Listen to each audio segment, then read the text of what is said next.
Hey, everyone. It is your favorite CEO, Miss Flo, and welcome back to another episode of Neon Mike, where the conversation just glows. I am so happy to have this guest because this is not our first time talking. I admit that. We touched base at BlurCon. There was a little audio mishap, so I am so grateful that you were willing to come back on the show. Tovaun Anthony. Hello. And again, thank you so much. I'm so appreciative because, even as professional as I am, there are some mishaps that do happen. But I really wanted to get you on the show because, one, you are a Washingtonian. Yes, Native. indeed. And so I was like, I was just curious, like, what part of DC are you from? Southeast originally. Oh, so okay. Over off Minnesota Avenue. So yeah. Which part? Wait, like Minnesota Avenue, like near the Like station? Minnesota near further down. So like, if you're at Minnesota Avenue Station, you know how you would go down to get to Pennsylvania Avenue. I'm that way. Okay, Yeah. got you. Okay, because like I saw a post and you were promoting. It was a nonprofit, Marshall Heights, development organization, and I was just like, yeah. oh, that's like near me. It was like, oh, he really is from here. So I was like, okay, but I know that you're in Merlin now, and so I was like, how has it been like transitioning from like the city to? I kind of call Merlin the woods. I'm sorry. So here's the funny thing. Like, I was born in D.C., lived there until I was about 12, and then my parents definitely moved me out to the sticks. I was in Upper Marlboro for a long time until I went to college, and then when I came home, was there for a little bit, moved back to D.C., and realized I'm not a city boy, like at all. So I was like, okay, what the heck am I gonna do? And then I moved back out to Maryland, mainly PG County, and then I decided to buy a house. So that's how I ended up in Baltimore. It's not much different, except like,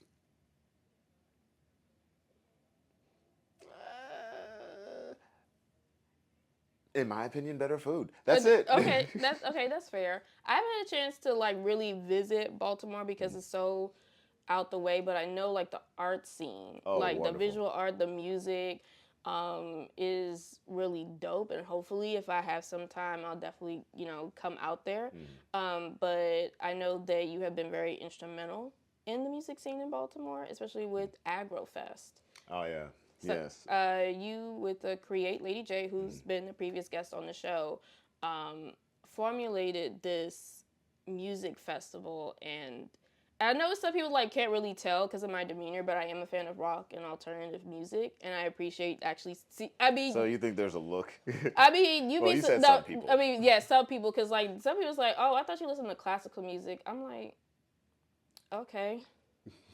But it's just like growing up in the early 2000s, listening to Fall Out Boy, Linkin Park, all of those bands, and like now we're in the era where we're seeing more people of color in rock, and it's like I always want to like highlight the DMV artists because it's like you really are creating a space for other local DMV artists and people of color to perform alternative music, which for some reason people don't think black people do that. It's it boggles the mind. Like I would never understand that. Well, every scene has like its phases, right? You're gonna have the phase where a bunch of people are doing the same things, but they just don't know yet, and maybe a lot of people are awkward. Then you're gonna have some gatekeepers, and then you're gonna have like the people that are just like, no, this is like our thing, and then it just expands and expands. At some point, it's gonna become, I don't want to say mainstream, but more people are gonna know about it, right? Right. So we're just at that point where it's like undeniable. You can't say it. It's literally too many of us in one spot for you to even think for a second like, we do this? But that was never even a thing in my mind when I was growing up, because even growing up, being in Southeast DC and almost anywhere else I went, like my older brothers who, their main thing was like gangster rap music, R&B and stuff like that. They're the reason I even knew who Metallica was. Right. So I'm like, they listen to this, so but people don't put it together because I'm like, black people created rock music. We see it with Mama Thornton and so many others. Oh, Little Richard. Oh yeah. If you haven't seen the Little Richard documentary, go check it out. Made me cry. But just to like see people like us with our skin tone just owning it, and it's like you, sir, it's not just like regular alternative, because we're seeing different variations. We're seeing like a rap mix with alternative music, but it's like you do heavy metal because your vocal range is very impressive. I have heard you with high pitch, and then I see you like at your lowest register, and I'm just like, how did you like train your voice to do that? Cartoons as a kid. I just wanted to make every sound I saw on TV. So when I was about 12 years old, my voice did this. So it was just like, hey, how's it going? Like At 12? yeah, no, I had a deep voice at 12, dude. So Oh. it was kind of nuts. And I actually had funny short story. So I went to a private school, and both of my older brothers went to that private school too. But we're years and years apart, so we never went at the same time. But there was a teacher there that taught all three of us. And when my voice changed, I was talking to somebody, and she stuck her head around the corner and was like, you sound just like Sean. And like, and walked away. I was like, oh my God. So, yeah, that's what happened. But this is the voice I was blessed with. And then trying to make every sound that was interesting to me, that's just how it went. And I'd also been singing most of my life. I was always in choirs and stuff. So Oh, that okay. helped. That definitely helped. So the typical musical journey, you started out in the church and then kind of. I would say yeah. Mainly because when I showed any type of interest in actually playing music at all, my mother introduced me to she introduced me to this lady who was like the premier church musician at her church. She played literally everything, any classical instruments you can think of. We like went to her house and she just had everything in there.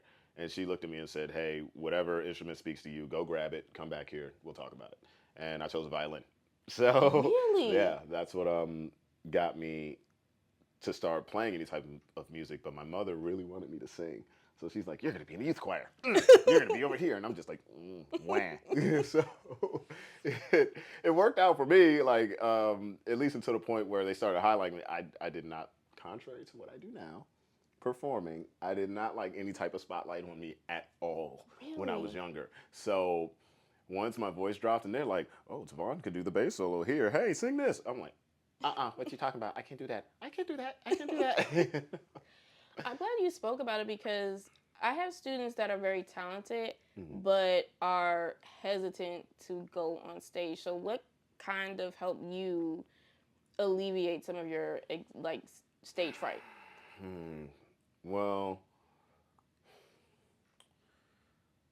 at some point I started to look at it like, okay, does what I want to do outweigh my fear of whatever, or whatever's just stopping me, right? Like, okay, is it the fact that people are looking at me? I don't like people looking at me. Is it the fact that I think I'm going to mess up? I don't want anybody to think I'm going to mess up. Is it this list of things?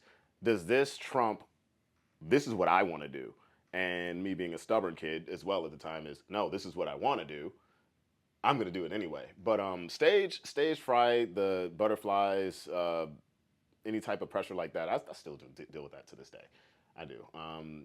But I like to look at it like, who was that wrestler? Ric Flair said it. He said the day that you don't feel the butterflies in your stomach is the day you stop caring. That's the day you hang up your boots, like in his wrestling terms, right? And I'm like, okay, yeah, that's probably gonna be the day I put the guitar down. Is if I just like, I don't care about this at all. I don't feel that. Like my coach, because I have a fight coming up, and he's telling everyone there, like, I'm actually pretty relaxed about it, right? Because I've been in the ring before, but there are new guys there who they're talking. They're like, okay, but what about this? What about this? Like, okay, you're gonna give yourself an anxiety attack. Yeah, and Okay. that's probably not the best way to enter a fight. No, no. But the way my coach Ron Young likes to explain it is anxiety, fear, and excitement are the same thing. It just depends on how you look at it.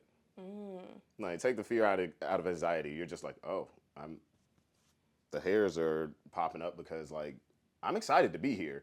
But am I gonna let this excitement make me go like, oh fudge, and I'm gonna look at it in a negative light or whatever? But at the end of the day, what I said before, does what you want to do outweigh this other stuff? That's just how I looked at it. Got it. And that's an interesting way to look at it. Like, just change your perspective. Like, the feeling that you have is a good thing and it could like motivate you, and just don't like, I guess, have your inner saboteur get the best of you for the most part.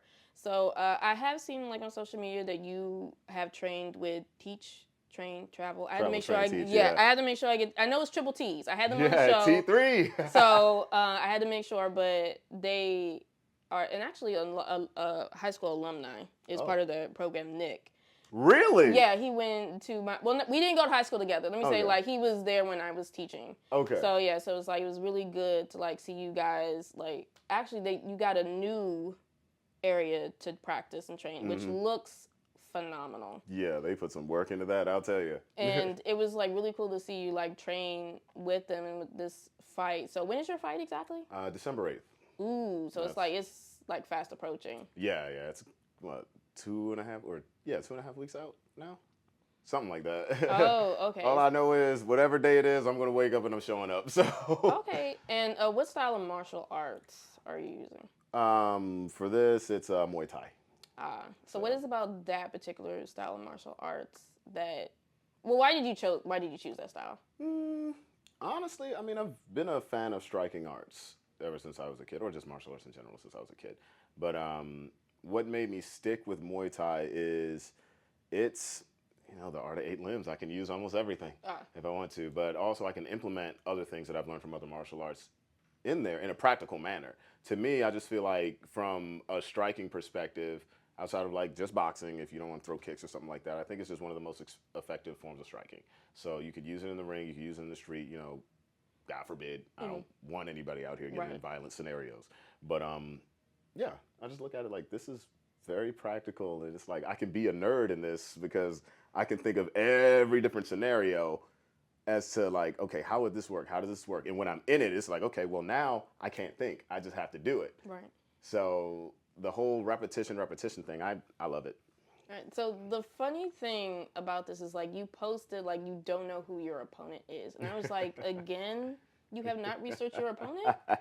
I was just like, cause like it's a little weird because like when you think of like, okay, you're preparing for a fight, I'm thinking you know who the person is, so you're looking at their page, seeing their previous matches, kind of like coming up with a strategy. So you're going in blind, essentially. Yeah. So this specific event is one of those events. Like there are singles events where you know who your opponent is. It's just they tell you who it is, whether it's a month out or whatever, and if you can find stuff on them, cool. If you can't, well, show up, you do your best, right?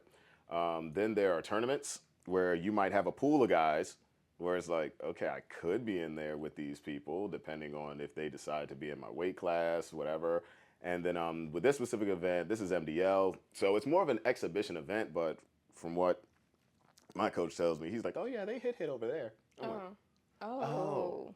I just wanted to showcase my skills, sir. He's like, so it's a match. Oh yeah, so it's gonna be something. I don't know who is going to be in my bracket. I know who in my gym might be, and I know a couple of guys from some other gyms. One person who I actually went to the private school with years ago, and I'm like, you're doing this? Yeah. I'm like, what?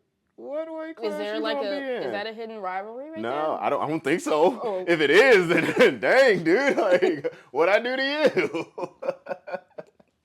Oh man, no, that will be something else. But nah, outside of like him and maybe a couple other people that I know will be at the event, I have no idea. All I do know is it comes in tiers, certain levels and whatnot, and I'm at the level that my coach recommended, and I'm like, okay, well, I'm not going to be in there with somebody who has no idea what they're doing. So let's go ahead. Let's get it. All right. Well, one, I wish you the best of luck in your match. Where will this take place? In Catonsville at oh goodness, it's at a college out there. I got to remember the name. I will remember it before this is over. But yeah, it's happening in Catonsville, December 8th. So it should be a good day. I love how there's like so many like unknown cities and towns. Yeah, I know, right? I was like, I've never heard of that city whatsoever. Let me tell you something. So I was in a band. I was playing bass for this band out in Frederick, Maryland, amongst the Triffids back when it was active. And the places in Maryland we ended up going to, places in Virginia we ended up going to, and even because Frederick is like right next to West Virginia. I'm just like, what is this place and why are we here? Should I be here? Yeah, the sun, like, the benefits and, like, kind of the drawback of being in the DMV is, like, we don't necessarily feel racism. That's like not as outright. Not as outright. Yeah. No. It's like maybe at the most like a microaggression or here or there. Yeah. But and then it's like, oh, you go further outside of DMV, like deep into Maryland and Virginia. It's like, okay, is this a sundown town? You're like, wait, what? What is this again? It's like, okay, is it safe to be out here after dark? What do you mean Westminster? What's that mean? Oh, you know what I mean? So it's like it's very weird, like how thin the line is between like what I call civilization and where I feel safe, and then you're out in the boonies. The rest. Yeah. So, well, I'm glad that you were able to travel safe and that you're still around. But like, what has been your favorite place to perform or favorite city, town? Oh man, favorite place to perform. Dang, that's a real good question. I have a good time everywhere I go. I would say consistently, even though I have to do it again. Soundstage was good in Baltimore. That was fun.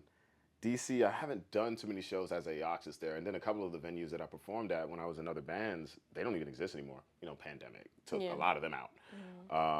So DC is a fun area to be in. I would say Philly is good too. And of course, New York. Of course, New York.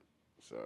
I mean, New York is a party city. It's like the lights are always on, and I feel like a lot of people have gotten their like great start there. It's like it's kind of built for musicians for the most part. So it's like if you can make it there, you really can make it anywhere. Yeah, it's a lot going on there though. It's very it's very busy. Oh, it's very like full. It's because sometimes it can be like overwhelming.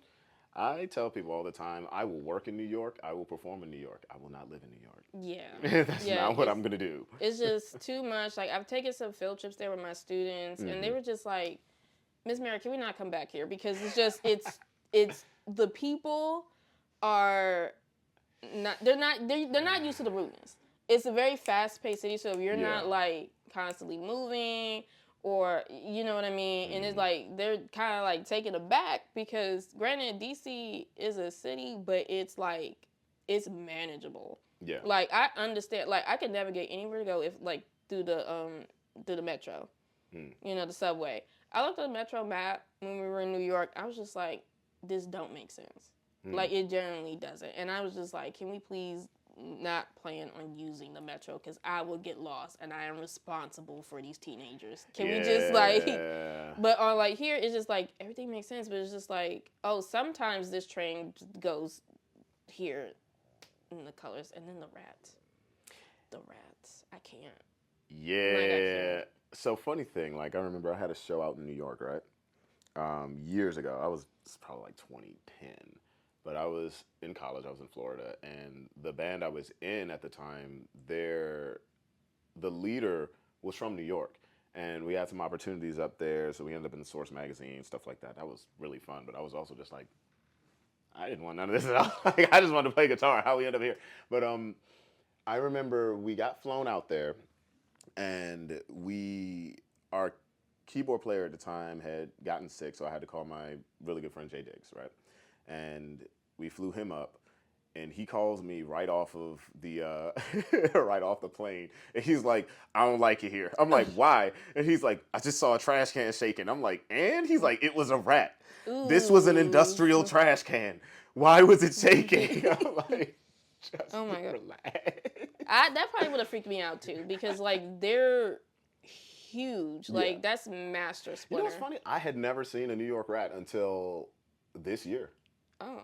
And I've been in New York a bunch, and I'd never seen a rat. Yeah, like, because the kids, when we were on the subway, they looked down at the tracks. I was like, can you not do that? Because you're really going to upset yourself. And then they what saw you gonna it, see down there. and then it was just like, they immediately freaked out. And it was like, just rat, calm down. Might see a body, might see, like... Oh, yeah, did we see a body? We can't, to this day, it's still a debate. We don't know if he was just, like, knocked out or He was just there. So it's just like, keep it moving. Keep it moving. It's okay. Like, we're just, ignore it. Just keep it pushing. Kids, let me tell you the secret to life. Drink water and mind your business. Yeah. That's all you're going to do. Let's keep it pushing. It's okay. All right. So like talking back with your you're actually a multifaceted musician because like when you do these covers of like the theme songs that you recently started doing, it's like are you playing all those instruments? So you're like how many instruments do you know how to play? Let's see. Guitar.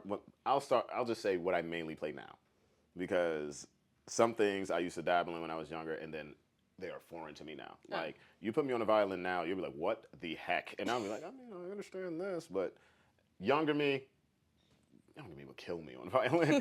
But let's see. Right now it's guitar, bass, a little bit of drums. I normally call my friend Yusef if I want something crazy, or I'll program it out myself. Right.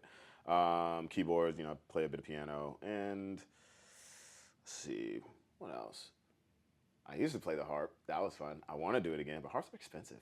I really want to play brass though. But those are the main instruments I'm playing right now. So if you hear any of those, that's all me.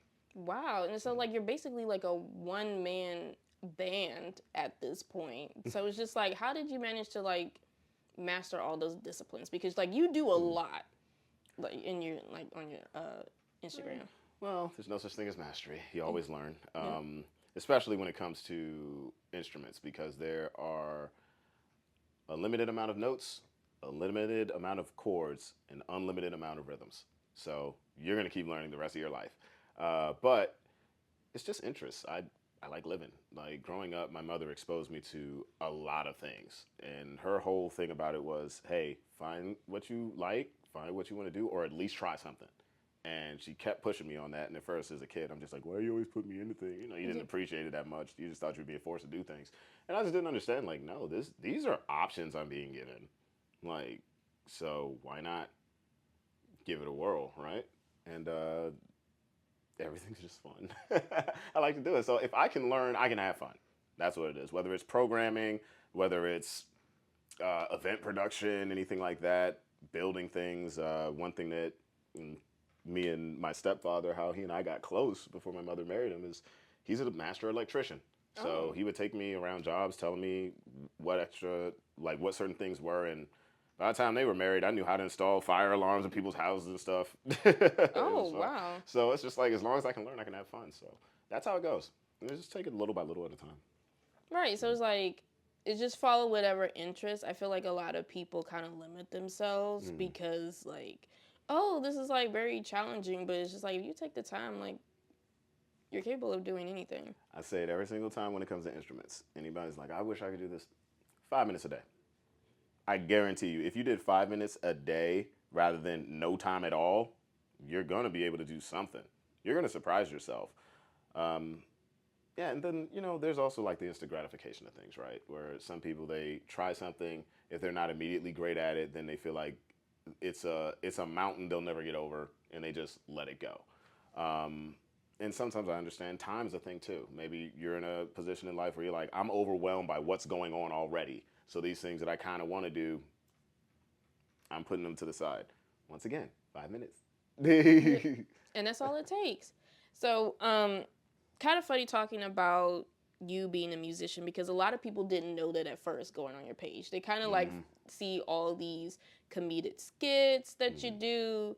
So you could just speak a little bit about that, because you have some really fun concepts that you do. But it's like when you didn't research your opponent. And of course, recently with the university concept, which I will leave it to that. Just go on this page, you'll find it. So like, how did you come up with those ideas? These are some of these ideas I've had for a long time. It actually wasn't until I decided to really hit the ground running with being consistent with social media that I started putting these things out there. Some of this stuff I've written down months to years ago, right? And then I'll go back to the book that I have, or go back to some notes that I wrote down. When you didn't research your opponent thing, I can say that's more recent than a lot of the stuff, because there was a trend going around at the time where that was basically the tag, like when you didn't research your opponent. But what the announcer was doing, it was basically Michael Buffer announcing Manny Pacquiao, just all of his accolades, right? and everyone's just acting like, wait, huh? Like they thought it was a regular fight or an exhibition or something. And a coach of mine actually did it too. And I was like, yo, this is funny. And someone's like, no, dude, you should do this. I'm like, well, everyone already did it this way. So if, how about this? I'll try this with, and put a little bit of myself into it or an interest of mine into it. So of course the first one was Broly. And that I just thought it was something I can continuously do. I'm like, this is fun. And after the second episode and the third, I kind of saw like how it was, how people were reacting to it and stuff like that. I'm like, okay, this isn't. They're feeling like I am, or at least the idea of how I would if I was watching something like this, where it's like, okay, it's not just the fact that it's this character. It's I get to guess who this character is, and then even if I don't know, with everything that I had mentioned, maybe they might have an interest in the show. Like they might already have an interest in anime. They're looking for something new to watch, something like that, or a video game to play, something like that. And I'm like, hey, let's do it. And then the people that already know what it is, they're just like, yay, it's my favorite guy. Like, because I remember when I did the Ezio one, and that one went crazy. I'm like, oh, You struck all right. gold. So y'all felt as hard about that character as I did. Good. This is fun. So, but yeah, stuff like that. I can get influenced by like a trend, but like the university things, that had been in my mind for a good while. And I'm like, okay, well, let's go ahead and give it a run. And it's relatable because people think these things, and then it's like, oh, that's funny. Is that on a shirt? Yeah, give me that. So it's like those. My recent skits, which I finally actually showed him when I am talking about like my father, and he's flirting with women that I'm around or like I'm on the phone with or something like that, and that's just a life influence. I did see that post, and it was like just to see your dad smile and laugh at the joke, because it's like the diabolical dad. That's pretty dope, and I'm glad that you were able to like share that with him. Yeah, because he had no idea. The first person I showed in the family was my mother, and she's like, "Oh my God, you sound just like your father." And I was like, "Oh boy," I was like, "Well, I wonder how he's gonna react." And we finally got together, and I was like, "All right, listen, I've been doing this thing," and he's like, "What thing?" And I show him, and to see him smile like that, I'm like, "Okay." That's pretty dope. Because, like, cool. do your parents know, like, how big you are on social media? My father's not an internet guy, so he has absolutely no idea. I kind of told him yesterday, he's like, you know what, that's good. Like, he doesn't know how it goes, but he's always proud of me, no matter what. My mother knows, but then also found out because of my brothers and other people, so she's just like, how many people are looking at you? You know, she ain't gonna say followers. She's like, looking at you. Like, oh God. I'm like, what? A few. A few. So, yeah, it's something else. She's like, well, keep doing what you're doing. You know, if you've wanted to touch many people with whether it's your jokes, your music, stuff like that. So if you're doing it, get on you. I'm like, yay. That's good, like, that you have their support, because, like, you have been doing some really amazing things on your Instagram and have like grew this huge following, and you even have merch. Like, you even wearing one of your shirts right now. So. Yeah, this is definitely like one of the prototypes that I did a while ago, where I was hand stenciling everything. Oh. So this is that. I mean, is this one online? It should be online. But yeah, no, I have merch now, whether it's my band merch or even with the university stuff, like the hammer or whatnot. So some people know what this means. I'm gonna keep it at that. Yeah. Yeah. But that's the fun part too. I'm like, I get to make this. At the end of the day, I'm an artist. That I'm the same kid that just like to sit in front of a piece of paper and draw. So, or fold it up and do origami. So if I can make anything, I'm like, I'm happy. So when the idea of like merch even being a thing came up, I'm like, well, what the heck would I do? Wait, for the university, I can make so many logos. It's never ending if I want it to be.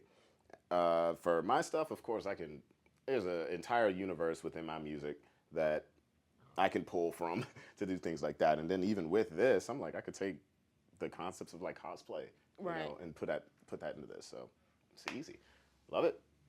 And speaking of cosplay, it's like, again, like we we bumped into, I think the first interaction I had with you was like MagFest, and then we were able to reconnect at BlurredCon. So how was this like past BlurredCon been for you, and do you plan on going to the next one in March? The past one was good. It was good. That was the first time I ever performed outside for them. Jesus Lord, it was hot. Yeah. I'm like, this is what everyone's been dealing with? Dang, they took real good care of me. A lot of people don't know I had performed at like the past 3 before that.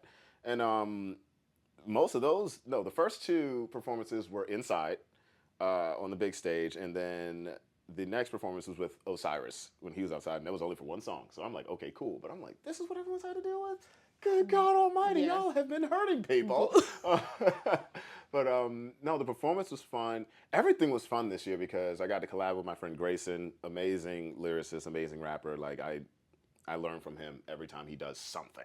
So that was cool. Seeing a bunch of people that have been watching my stuff, of which it's still to this day. I'm online. That's one thing, right? Because I'm like, it's the internet. I'm used to the internet. Right. But when you meet somebody who has actually seen something of yours and they thought it was funny or it's affected them a certain way, because all BlurredCon, whether it was the when I have researched my opponent thing, whether it was the university stuff, whether it was some people in there that even used to watch my videos when I would talk about mental health and everything. So I'm like, wow, I didn't know I was touching people like that. So that was really cool. And then to just meet people, hang, and the events that were happening there, it was good. It was really good. So I do plan on being there in March. You know, it's spooky theme, so we'll see what's going on there. I don't know. I might show up as like some weird Michael Jackson. I don't know. I'm thinking about cosplaying this time. We'll see. Oh, that'd be fun. Well, I'm so glad that you were able to kind of get that gratification of like seeing how you're impacting other people's lives, especially when it comes to mental health, because it's like you talked about like dealing with anxiety and things like that, but you would never know if you never talk about it, because like you come off so confident on stage and online. So like, how has it been for you to kind of vocalize like maybe like your own struggle?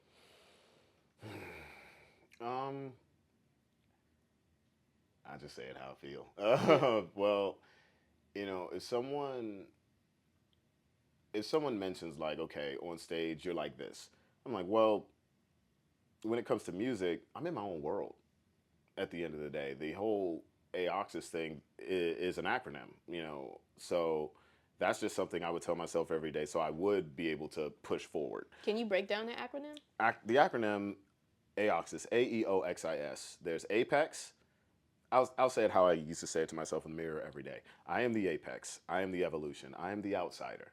I am the Zen factor. Zen means foreign. I am introspection, and I am the soul. Oh, that's beautiful. So that's just what it is. And before I would go on stage, I would say that to myself. Even like my closest friends, my buddy Yusuf, who played for me for years, he had no idea what it was. So, but he knew I would be in the corner, like all the time saying something, and then go on stage. By the time he's clicking sticks, the music's ready to go, I'm in there. Like, I'm not crying and acting all crazy anymore in the back, which, oh God, there's video of that. A friend of mine got some video of that when I was at Baltimore Soundstage, and there were other friends performing with us. Like I said, Yusuf had seen me in a weird place a bunch of times. So he's just, he's doing his thing. But everyone else there, including Jay Diggs, he was there. He's like, what's wrong with you? Are you okay? Oh my God. Ah. I'm like, just leave me alone. I'm fine. But when I talk to people about it, they say, oh, you seem so confident here or in your videos and stuff. I'm just like, well, that's what you see, but this is why. You know, because before the whole Aexois thing came up, if I was performing on stage, I would have to cling to certain ideas in my head in order to say, okay, this experience is worth more than this other stuff that's making me want to run away right now. But how do I do this? Honestly, when I was younger, it was, what would my older brother do in this situation? Because he's the guy that, most confident, most cool guy in the world. You can't tell him he can't do anything. I don't care if, for some odd reason, he decided that he could fly over the freaking water right there. He's going to try. I'm not saying he would. He has kids. He knows better than that. But yeah, older siblings come in clutch. Yeah, but I was just like, what would Tovaun do in this scenario? He would show up and show out. Guess I'm going to do that. So, yeah. And when I hear about someone telling me about their experiences or like what's going on the inside, if I can relate to that, I'm like, hey, listen, that goes through my head too. Or I feel that weird palpitation in my heart too. Or like there are times where there's this, it's almost like nothing else matters but what's in front of you to make you think this isn't a good idea. Like, and somehow you got to find your way out of it. You're going to find it if you want to. Right. But, oh man, no. It's real easy, especially like when I tell people, like, back when I used to work in an office building, when I was working for the government, I'm like, a simple interaction, like walking down the hallway and another person's coming this way. The amount of anxiety I used to feel, I'm like, are they going to head nod me? Are they going to say hello? Are they just going to walk past me? Oh my freaking gosh, oh my freaking gosh, oh my freaking gosh. I'm starting to get sweaty. Oh my gosh, oh my gosh, oh my gosh. I'm like, that's me. So, um, you just live. Yeah. I think that people kind of feel like the same way. The social anxiety with just like normal interactions is like a really huge thing. Because you know what I mean? Because it could be the slightest thing and people just misunderstand you so much. For some reason, I'm perceived as mean. Huh? Like it doesn't make sense, but like most of the time, like I disassociate. So like I'm kind of thinking of like several different things. So I'm not ignoring you. I'm just like I'm like physically present, but I'm like not mentally present. That would be in high school. Yeah. So it's just like I don't know. It's like I'm really nice. Like I'm really pleasant to be around. I just like be thinking about a million things at once. You're in your own world at times. It happens, and you know, if you have the chance to communicate that, then you can clear the air. Yeah. But you know, there's always going to be some person that just like they're clinging to an idea. They're just like, Exactly. oh no, And that's who they are. And it's like I just had to let it go because it's like I mean, there's so many things about neurodivergent being on the spectrum and things like that, and just like people like just be on that side of the internet for once, But it's I kind of look at it is what it is. It's just like if you can take it with a grain of salt, I will still be doing what I need to do. Yeah, exactly. And just keep it pushing. All right, so it's just like there's just like so many things with you. It's like on top of being a musician, you recently actually had a movie debut. Oh yes, the No horror Safe movie. Haven. No Safe Haven. Sweezo and Aaron Boy, those the names they go by. They directed it. That was fun. That was a really fun experience. The premiere was something else, and I'm like, I'm on a big screen. Oh Lord. Oh gosh, I'm on a big. I have my actor, but my friends that actually acted are here, and I'm like, they're gonna look at me like I'm an idiot. Oh god, but I got to be myself in that movie. Like, just kind of like my own personality. That was more of the comic relief, and it was really fun to do. Working with the crew was really fun, and especially the makeup artist. She was amazing. But yeah, that was. It was just so fun to see it up there, and I'm like, I'm a goof, and I didn't know how many what cuts they were going to use because we did a lot. They let me ad lib a lot. Ooh. So there were certain cuts in there where I'm like, there's no way they would. And then they put it in. Oh yes, and I'm like, oh my gosh, man, it's crazy. So people coming up to me like, so what you say about the Booty Warrior? Oh Lord, oh no. Can you just tell us what is the movie about per se? It's a horror movie. It's without spoiling anything or anything like that. It's essentially about a group of friends who are just hanging out, and they're hanging out in a space that some very bad men are coming to, and I'll just say this: wrong place, wrong time.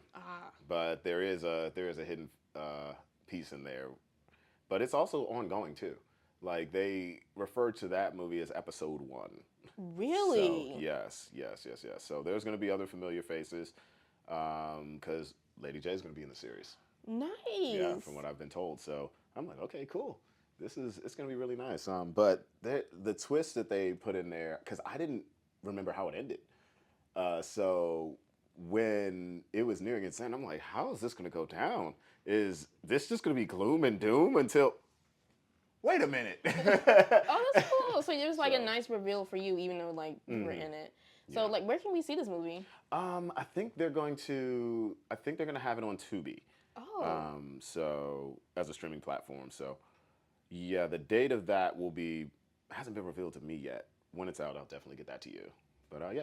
Okay, so I might actually get a Tubi subscription. I kind of just like there's like unfortunately this stigma with Tubi because you see on social media You the never really know. the yeah, it's just You like never know. some people are just like they're just watching it because either the acting or the editing is so poorly done and it's just become viral for some reason. But it seems like Tubi is kind of You putting can find itself gems together. there. You can really find gems there. Like even with No Safe Haven, like I didn't even know until the movie premiere what the budget for the movie was. I knew it wasn't like super high, but when they said what, I'm like, wait, what? We did this with what?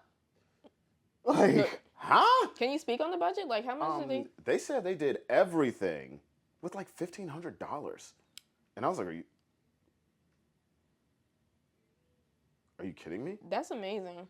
I was like, well, I'm like, well, if anybody can do it, that dude Sweezo can do a lot of things with a little bit of money. I'll tell you that.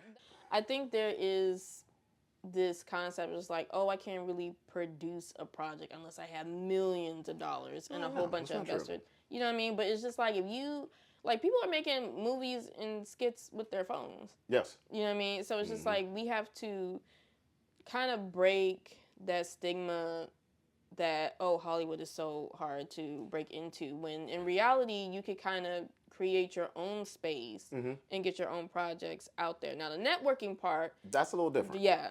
That's a little different. Like, and that actually goes into why maybe they didn't have to go too crazy, like on the budget initially, right? And of course, everyone got like their payouts differently too. They're talking about specifically what was like, okay, equipment, this, that, and the other when it came to the film. But when it came to networking, like everyone there that was a part of the film, I'd either known or knew of. They were artists and like musicians and comedian people like that I was like, wait a minute, what are you doing here? Oh. And actually at the movie premiere, Lady J was there. She didn't tell me she was coming, and I was like, oh, you're here. She's like, T, I know like everybody in this room. Like I'm like, what? Like, she's very well connected and resourceful. She's been everywhere, especially all over the DMV. Get out of here. But yeah, if you network the right way, you're a person that people want to work with, like, you can do a lot. You can do a lot with it. So, and then if you have the knowledge, like as well, because there are some things that I spoke to the directors about when it came to how they were going to do certain things in the movie, where I'm like, are they going to outsource for this? But when they spoke to me about it, I'm like, oh wait, no, you guys know what's up. Like some people wonder how I do a lot of things, or when they find out what projects I was on, like visual effects wise, anything like that, they're like, how did this go? And I'm like, well, a lot of people don't know I went to school for like multimedia. Like I was a digital artist. Like so. Oh wow. Yeah. So it's like, yeah, when it came to film production, event production, things like that, I'm like, these are things that I am by education. So I just kind of kept doing it in my own time. Yeah, I was in IT for 10 years, but it didn't mean I stopped. Right. So yeah, you can do a lot. If you have the knowledge, you have connections, you can make a lot of things happen. And so yeah, create your own bubbles, and of course you can branch out. And then opportunity comes. What to do? Now you can put this on a bigger stage if you can, and then you see how it works there. That's me. That's one. Congratulations on being on the movie, and do you see yourself going further into acting? I don't know, because to me, I have a very hard time when it comes to something that I don't feel like I do like enough, and then it's other people there where I'm like, you do this, and I believe it's not like oh, this is intimidating because other people in this room are just better than me. No, it's like, well, you're putting in the time for this, right? I'm not putting in the time for this. If I don't feel like I'm putting the time I should into something, that's when it's like, it's not really it's not clicking for me yet. Same thing with fighting, right? I have no desire to actively compete as a career. I do not. One, I need my brain. Two, I'm just being honest. One, I need my brain. Two, it's like, well, there are guys that are in there every single day. Every single day. They wake up, fight, eat, fight, sleep, fight, wake up again, fight, call their mom on the weekend, fight. It's Right. like, that's not me. That's not me. So can I hang with some of these cats? Oh yeah. But I'm like, well, if I just happen to want to get in the ring and they said, well, a vacant title is on the line and the next guy wants to feed his kids off this someday, I'm probably just going to say, all right, you know what, you can go ahead and have that. Yeah. Because you're going to come to me with a different type of motivation, sir. But yeah, we'll see. We'll see. The skits and stuff, that's kind of actually what opened me up a little bit more. To the idea of even doing anything in the first place. And then there's another film that I was in that we're still editing. We actually shot it a while ago, but it's called Masters of Key. It's by, you've met Osiris Green, right? That's actually,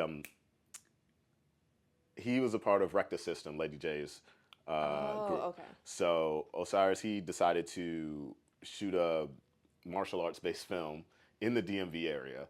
And it was so much fun shooting it. I'm actually the bad guy. Oh, okay. So, which I love playing bad guys. So if anyone comes to me and they're like, you get to be evil, yeah, I'll do it. What is it about like playing the villain that kind of grabs your interest? I just think as a bad guy, you are a lot more free than people think. Like some people think like in order to be like a bad guy, you could be silly. You could be silly, you could be stoic, you could be stern, you could be outright outrageous. You can, depending on how the character's written, you can translate that in so many different ways. And I think in order to be a hero, unless you're like an anti-hero or something like that, you're kind of in a box. Right. So I'm like, okay, I really got to keep to like the idea of this. But as a villain, I'm like, I just feel a lot more free. So the idea of that, I'm like, yeah, I like this. And then I also like the idea of just intimidation. So. Got it. Okay, cool. All right, so on top of being an actor, a musician, IT personnel, you also have your own podcast. Yes. So what is your podcast and what do you mostly talk about? The podcast, which I'm actually starting back up because I took a good break. I was doing it like twice a week. So I was like, I'm tired of doing so many things. The podcast is called On God. And originally what it was is I would either tell stories about my life that were kind of nuts, that would make you go like, really, that happened?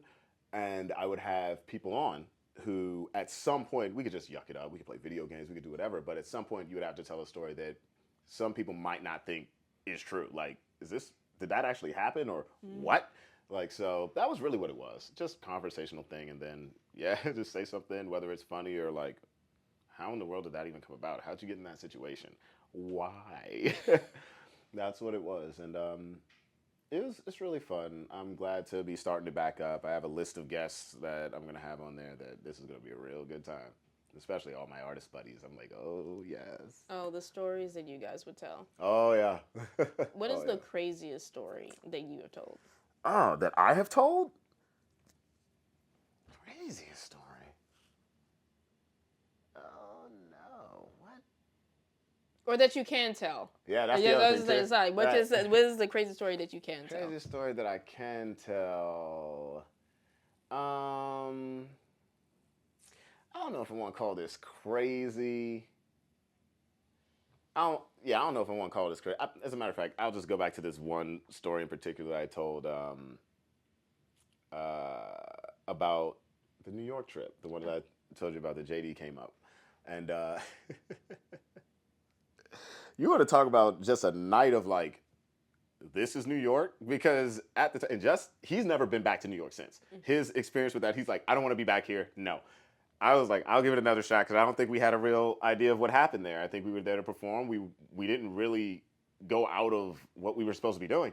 But it was just a weird succession of events to where I'm at this venue. Outside the venue was just a boatload of people saying like crazy things that, I mean, you know, every city has kind of their unks. And then I go inside, my hands are cold, right? And I had never dealt with New York rudeness at all. So I'm in there and I'm like, oh my goodness, like my hands are cold. And behind me, this very large man just goes, well, if your hands are cold, you should have worn some gloves. And he's just like leaning down on me, looking at me like that. And I was like, who are you? And he was apparently like the promoter of the event, Justin, who was like working on his keyboard, being from here, and also being very protective of me, is just like, I'm like, don't do anything. I don't know who this guy is. I don't know what he has. I don't know what's going on. And then our manager came around and she's like, why are you yelling at him? I'm like, yeah, why are you yelling at me, sir? um, so it was just like, I don't know what that was about. And then next thing I know, we're supposed to be performing. And while we're on stage, I'm still like, because when I have certain things happen, they just get stuck in my head and it keeps replaying. I'm like, why did he talk to me like that? Why are the like staff here like kind of mean? Because we also had an issue with one of the security guards. Like the drummer went outside, had his wristband on and everything. When he went out, he tried to come in. They tried to block him from coming in, and they were just like, "Who are you? This, that, and the other." And I'm like, "Y'all don't know he's a musician. He's been here actually since it opened. What the fuck is wrong with you people?" So oh my God. I'm just like, what is this? What is happening right now? This is nuts. The crowd was pretty cool. Crowd was pretty cool.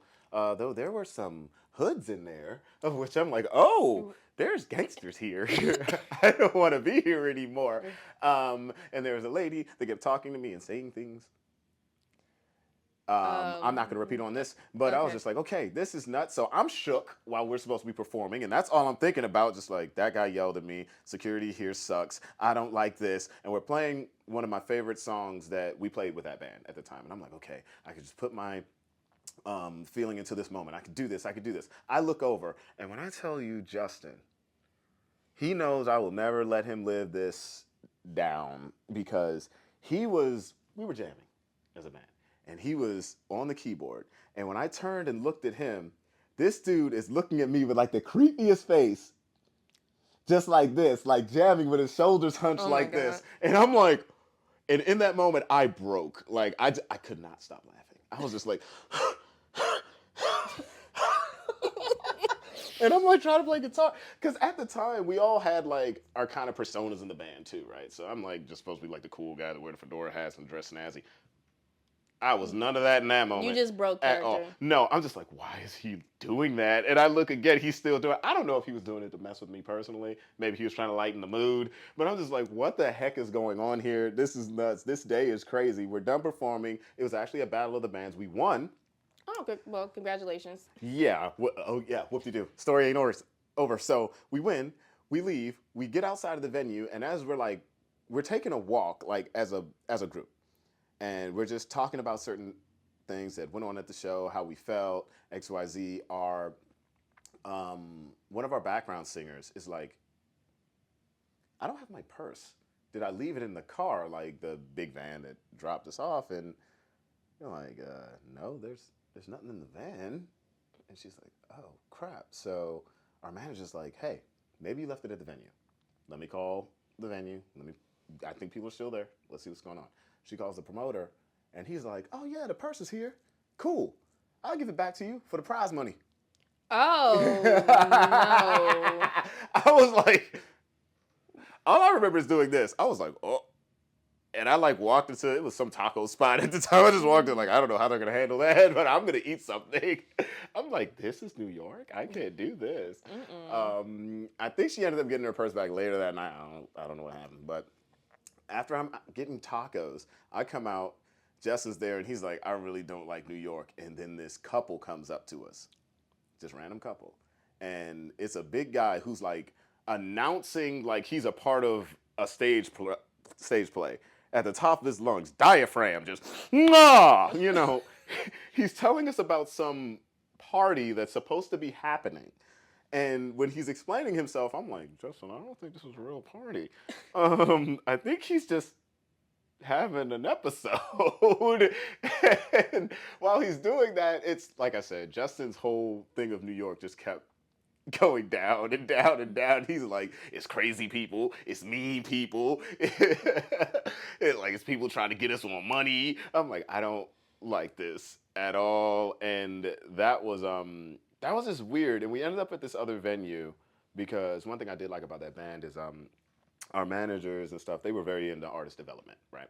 So there was a performer that was going to be at that venue who they wanted us to come watch because it's like she understood just stage psychology, and then her band was just super tight. So we get there, And I'm actually considering, because at the time I was like straight edge, but I was like, I don't want to be here mentally anymore. Right? Somebody give me a drink or something. And the moment I grab like some whiskey, I'm like getting me and JD some whiskey. They're like, hey, you guys are performing. I'm like, excuse me. Oh. The singer there called us up. And I was like, what is this? What's this, 1960s? I'm like, I ain't part of James Brown crew. I don't just go up there and start playing. The heck? So we get up there, and when I tell you I had the nerdiest moment ever because the guitar player, I didn't have my guitar. It was like in the van or whatever. The guitar player there, he was like, you can use my guitar, young man. Smoothest dude I've ever met in my life. I've never. The visual was insane, and he was just, took the guitar off and handed it to me. I'm like, what kind of anime moment is this? So I grab it, and this is the guitar I actually wanted at the time. I was like, this feels so good. This is so great. I'm so happy. And he's like, you all right? I'm like, yeah. And I'm nerding out on this thing. I look back as we start playing, and Justin, he's not making the face anymore. It's the drummer who's making the funny faces now. Oh. But he's known to make silly faces when he's just on a drum set he really likes. Like, it was a very expensive drum set. Dude, it was just an emotional roller coaster of what the heck is this place? And then I'm laughing because of my friends just doing them. It was just kind of weird. That's probably the safest weird story I can tell. Because other ones involve, things. A lot. Yeah. Okay, things. that's fair. But at least it's like it ended on like a happier note. It's just like, and it kind of it's just weird like how opportunities just pop up, and it's just kind of like a affirmation, like you're doing what you're supposed to be doing. Mm-hmm. Well, actually, I can tell one, and this is really quick. So, the second year I played at BlurredCon, this is a weird one. So that weekend, I had 2 shows to do. I had to be at BlurredCon, and then I had to be in Frederick, Maryland, with the band I was playing with at the time. So it was Friday night that I was playing at BlurredCon. I go. I perform. It's probably one of the best performances I've ever done, especially at Blur. I felt really good that day, even though earlier that day I did not. I hadn't eaten, and I was like, I had fainted because I didn't eat, and Yusuf saw me and was just like, you haven't eaten. Get up. You're going to eat this fish. Yeah, Yusuf can be big brother real quick, especially if you're around that man. I don't care who you are. If you say you're hungry, you finna get fed. Like, that's just what it is. But great performance that night, and I'm like, yeah, this is good. This is great. Guess I'm gonna perform in Frederick tomorrow with that band, and I'm coming back to BlurredCon. Yay! I go to play in Frederick, have a good time. I come back to BlurredCon. At the time, and this is a Saturday night, right? That's when the big old rave's happening. Senpai's up there. People are on the stage. People are backstage. People are everywhere. Right. Yusuf is standing in front of the backstage area like he's security. And I just got back from Frederick, so I'm just like, I decided to make a joke. When did you become security? He said, about an hour ago. I'm like, you joking, right? He's like, no. I'm like, what do you mean? He's like, oh no, our stuff's back there, and then people like running back there. I'm not gonna let anybody back there. I'm like, you've been standing here for an hour, like as security, and then one of BlurredCon staff comes up and they talk to Yusuf, and they're like, hey, when's your shift over? He's like, shift? What are you talking about? Like, they actually thought he was a part of the security team. How big is he? Yusuf's about 6'3", maybe about 250. Oh, okay. Oh yeah. No, and a solid 252. Like, oh man, that dude can lift everything. Can't even take him to Planet Fitness anymore. He maxed out all the machines. I'm like, dude, just go to Gold's or something. There ain't nothing here for you. So he's being security, and I'm like, okay, this is odd. And he's like, yeah, go enjoy yourself, whatever. I'm like, are you sure? But he literally stands there till the end of the party. Like, I had partied a bit, I left, had some fun, come back, party a little more. And I'm like, dang, he's still there. No, that's a good friend. I'll That's tell you really that. good friend. I'm like, dude, I could take our stuff to the car. Like, you ain't gotta be here. He's like, nah, it was good. I was like, yo, the fortitude on this guy. But later that night, after the party was over, people started going and just trying to figure out what else they're gonna do for the rest of the night, right? I remember I was with DJ Obi-Wan Shinobi. I was with him, We were hanging out, drinking a bit, and I'm like, all right, well, my plan was I was going to go back to Baltimore. I just bought the house. And I'm like, I'm going to go back to Baltimore. I'm going to lay down, and maybe I'll come back Sunday. We'll see, right? And Yeah, you didn't go back. Oh, no, I You didn't go no. back. I may have partaken in an edible or something. Yeah. Yeah. That, and I was just like, oh, Also, I am like, sitting. BlurCon is a lot. There's, like, so much to do. And that's Yeah. why, like, last time I got a hotel, in which I'm going to do again. Because it's, like, I do like being there, but I also like, you know, to shop and have fun. Yeah, but also need a spot to recharge. Yes, yes. I'd rather not have to leave or something like that. I mean, luckily for me, I also got a crap ton of family that live right around there. So I'm like, I just forgot y'all lived here. Why did I try to leave? But when I'm trying to get myself together, because I'm kind of tired, but I still didn't want to stay. Sometimes I can be stubborn. I'm like, oh, I just want to leave, but I'm getting myself together. I get on the elevator to go down, and I get to the bottom floor. I'm like, all right, get yourself together. You're going to get out of here, and you're going to get home. The elevator opens up. There's a group of people that come out of the elevator on the other side. They come out. They're just, yeah. Yusef is behind them with like a blow-up doll or something. I'm like, when did he start hanging out with them? And he's just like, yeah, following them. So I'm like, okay. That's like the best part of BlurCon. Like, even if you don't know the people there, you just start having fun. When that whole meme, like, in the club, we all fam. That's very true at BlurCon. Dude, I was just like, okay, that's happening. I'm going to sneak because if he sees me and he feels like I'm tired or I'm anything, he's not going to let me go anywhere. Still a good friend, you know, whatever. So, but I get to the lobby. I'm like, And I don't know why. Something came over me where I was like, I don't remember where I parked my car. Oh. And I'm like, oh no. Well, I'm not going to go walking around. I'm going to sit right here. And I'm thinking, where's my car? Yusuf comes up the stairs. He sees me. He's like, why are you just sitting in the lobby? I'm like, oh, I'm good. He's like, okay. He goes back down. He's doing his thing. And I'm still thinking, and time can go by very quick when I'm just sitting in my own world. He comes back up, and he's like, why are you still sitting here? I'm like, I'm fine. He goes back. I'm like, if he comes back up here, he's going to think something's very wrong. So I get up. I walk out. I remember where my car is. I get to the car, and I'm like, all right, I'm going to go home. I'm driving. I didn't get like maybe 2 minutes up the road where I'm like, oh, now I know what's going on. I am crazy tired. Yeah.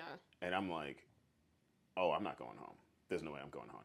So there was a friend of mine who was in one of the hotels, I think a Marriott around there. And I was like, hey, because they said I could chill out there if I wanted to. And I was like, hey, listen, I'm tired. I'm not going to make it home. Can I come up? And they're like, well, yeah, you got the key. I'm like, oh, stupid question. Okay, cool. So I was like, all right, I'll let you know when I'm on the way up. And I'm looking for parking. There's no parking at all. And I'm like, well, if I park in the hotel, that's like, I forgot what outrageous price it was. I'm like, I don't want to do that. I probably should have just paid that because I got to a stoplight. And I'm like, I am so tired. I put the car in park real quick. You know, you try to gather yourself or whatever. And I was like, okay. Open my eyes. It was light outside. You fell asleep At the stoplight. Oh. With my car in park, and it was light outside. And it wasn't just light outside. It was cops outside. Ooh. Yeah. And they're like, hey, son, do you know where you are? I'm like, Arlington, Virginia, yes. Wow. And like, where were you going? Like, I was going to Baltimore, but I clearly didn't make it there. But I was going to go to my friend's hotel room. Clearly didn't make it there either. They're like, anything wrong? I was like, I'm just tired, dude. They're like, oh, okay, cool. Step out the car. I'm like, fudge. So, long story short, me wearing a flamingo and SpongeBob outfit was arrested in Arlington. They arrested you? Mm-hmm. After I took the field sobriety test and everything, but it was the way they were talking. It was so stupid. They were just like, after I did the field sobriety test, the lady said, well, I kind of know what I already want to do, but I have to offer you a breathalyzer. I said, well, you know what you want to do? And she's like, yes. I was like, then why would you offer me the breathalyzer? She said, it's optional. I said, if it's optional, then heck no. You're under arrest by Arlington County. I'm like, oh, wow, this is a BlurCon weekend for real. Rockstar weekend. This is great. I'm like, I had 2 amazing shows. I felt great. partied it up, and now I'm going to holding. This is cool. I'm wearing a SpongeBob outfit. This is insane. I'd never been in handcuffs in my life, right?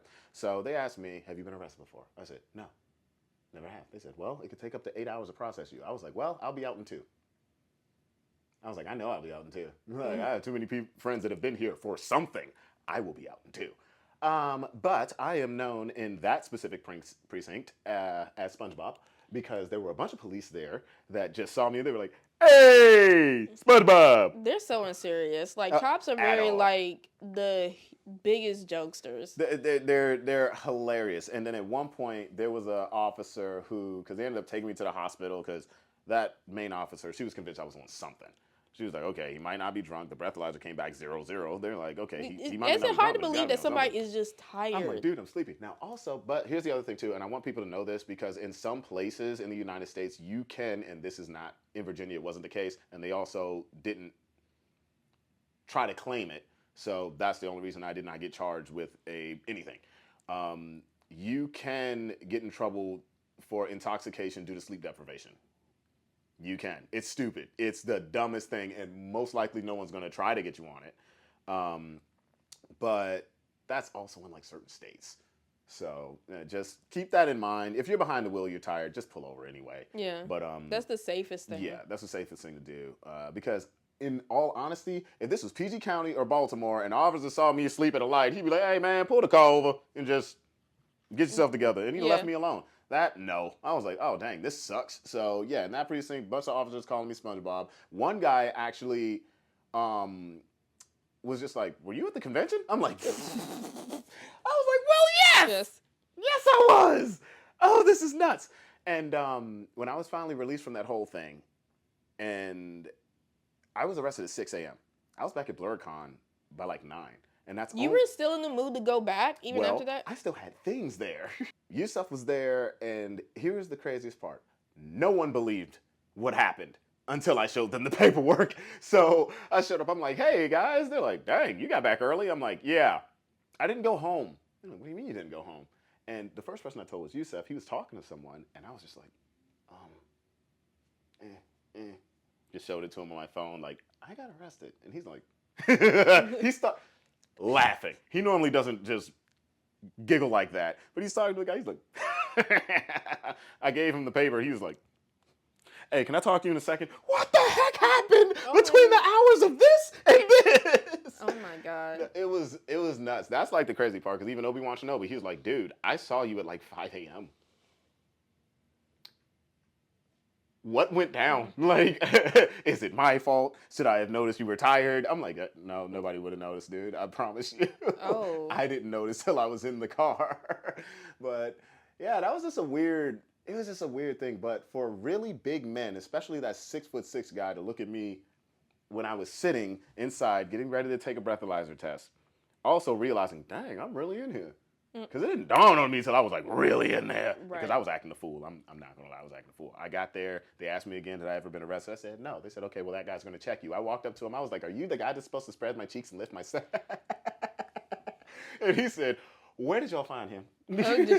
He was like, we ain't going to do none of that. Just go ahead and take the picture and just sit over there. We ain't doing none of that. Do you still have the mugshot? I don't. I don't. It probably isn't going to come up anymore because I got expunged. Like, okay. Yeah, that's probably the best thing to do. No, it was just, I called my lawyer. Even the cop that, there was a cop there, and I'll say this. There's a cop there who, like, he wasn't nonchalant about anything. He saw me. He saw the initial test results, talked to me for a second, was like, you're not supposed to be here, are you? And I'm like, I don't think so.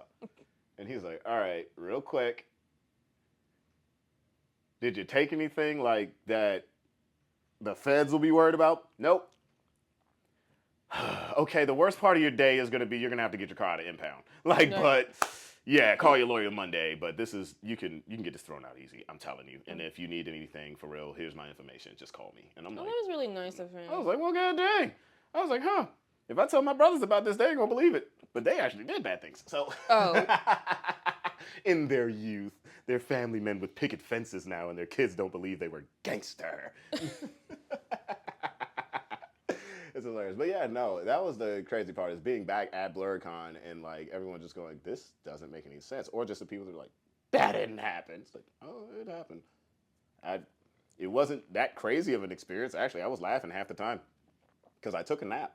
You were refreshed, so you were just like, I was like, it's an inconvenience, but it's not gonna like. Oh yeah, it was out the way. It was way out the way. The craziest part about it was telling my mother because I did have to meet her later that day. She's like, "How's your day, son?" I'm like, "Oh, let me tell you." And she, bless my mother's heart, I love you to death. When she found out what happened, and I said I need to get a lawyer, she did not tell because my mother used to be a warden, and you know she has friends all through like the law, street, whatever, right? And a really good friend of hers was my lawyer, very, very good guy.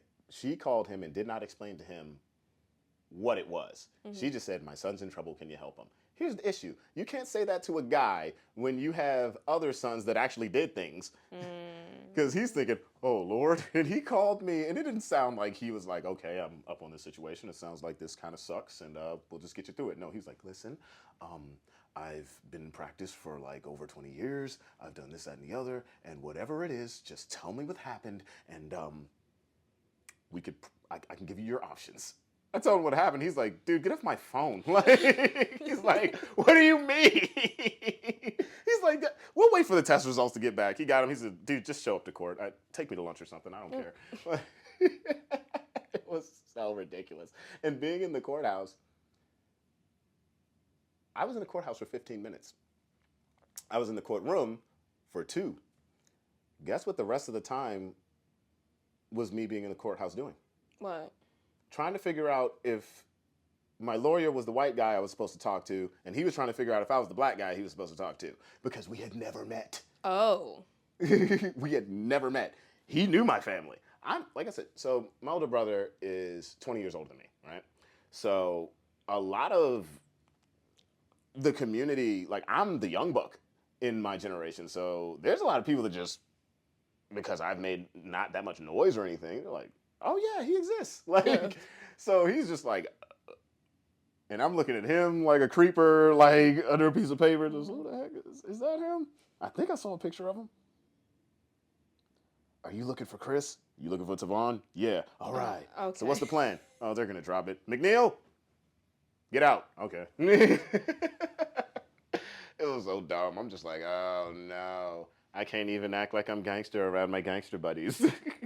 I fell asleep. Not even safe to sleep as a black man. That's crazy. Oh yeah, no. That was just truth of the matter. That was the scary part. Because I'm like, I wake up, I have flashlights and this other stuff in my face, and I'm like, I don't know how this is gonna go. I'm like, well, I am in Virginia. It's Arlington. I'm like, if this was Alexandria, I feel a little bit safer. Once you get to Arlington and Fairfax County, you don't know what anybody's going to do. And further out, you really don't know what they're going to do. So I was just like, please, for the love of God, no. I'm like, okay, you just put me in cuffs? Oh, I'm in the car? Well, I guess I'm going to take a nap. That's what I said. I said, I'll be out in 2. I'm taking a nap. And the lady was just like, okay. I'm like, what? I didn't do anything. It's not like you caught me with 16 pounds of narcotics. Like, right. No. If that was the case, I'd be like, oh, man, you know what? Good one. I know when I'm caught. Well, it sounds like you had like such an amazing journey, you know, as an artist and had a really wild ride. So what's next in store for you? What's next in store for me, finishing off the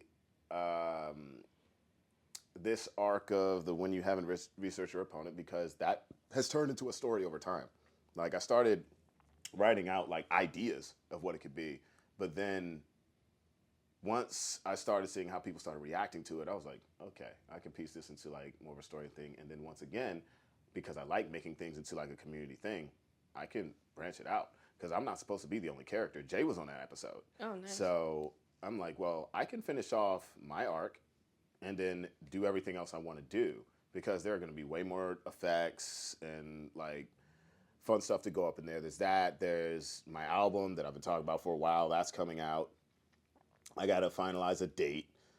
And I'm such a, You're your own worst critic. I know, I'm like tell you, it is man. so hard. Don't mind me. Like my eyes started like irritating a little bit, but when you're trying to like do a project, you never know. It's like, oh, I could have done this. It should have been better. It's just like tweak this, tweak that. It's being an artist or a creator is just torture. Yes. As much as like whatever allergen is in my eye right now, like, that's how it basically feels. No. But yeah, so like I'm glad. I'll be looking forward to the album because like you are an amazing rapper, musician, and a talented vocalist. Like the way that you use your voice, and it's like it's great for narration. Like if you ever heard him like do the announcer, it's like you should be announcing fights as well. That's something I'm actually trying to get into. So there is a man, and this is a shout out to him, Henry Jones. He is the only announcer to be given a Lifetime Achievement Award by the White House. Ooh. And he's a black man.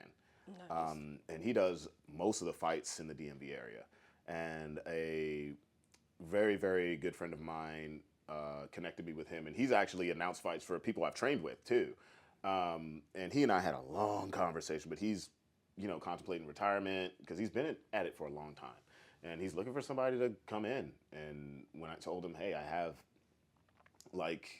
an interest in this, and then he also realized like I'm not just a guy that just wants to be on a mic. Like I know about fighting from boxing, from mixed martial arts, to Muay Thai kickboxing, to Savate, to all these other things. He's like, okay, well, we'll see what's up. So I'm in talks with him about that. So we'll see where that goes. And yeah, outside of that, I have a little animated series I'm putting together. Really? So, yeah, it's actually been something that I've been working on for a while. So yeah, stay tuned. Oh, I definitely will. This is gonna be like a really weird request because like I do like the sound of your voice. If you were to announce me on my show, what would that sound like? Oh God. I don't mean to put you on the spot like that, but it's like I just wanted to see if you could like. Should I give you a nickname? Whatever. Like I'm interested to see like what my nickname would be. I don't. That's a tough. Like if I were to freestyle it, like if somebody gave me a microphone and said you were in the back, oh man. I'll just be like introducing fighting out of the black corner. Not fighting now. Not fighting. All right. Introducing rocking out of the black corner. Out of the black corner, this woman is astonishing. She's amazing. She knows how to keep things going, keep things flowing. By God, my Lord, I wish I could put her in a bowl of soup and I could keep it forever. I'm joking. I'm messing with you. I don't know. That would be fun. I'd love to write that out. Oh my God. I would love to see it. Oh my God. You want to be on an episode of Fantasy Versus, which is when you didn't research your opponent? Ooh, that'd be fun. I never done a skill before, so like that'd be cool. Oh, please, let's do this. Oh my God. Oh, this is going to be great. I can just be the announcer. I'm going to look at you like, introducing first. Oh, my God. Oh, this is going to be great. I love it. Who the heck would I have you against? Oh who would be the perfect opponent for me? Put it in the comments. Yes, definitely. Yes. But, no. Yeah. No, that has to happen. For sure. But, yeah. All right, so see how you guys glowed from that conversation. Thank you so much for being on the show and giving it another round. I will catch you guys next time.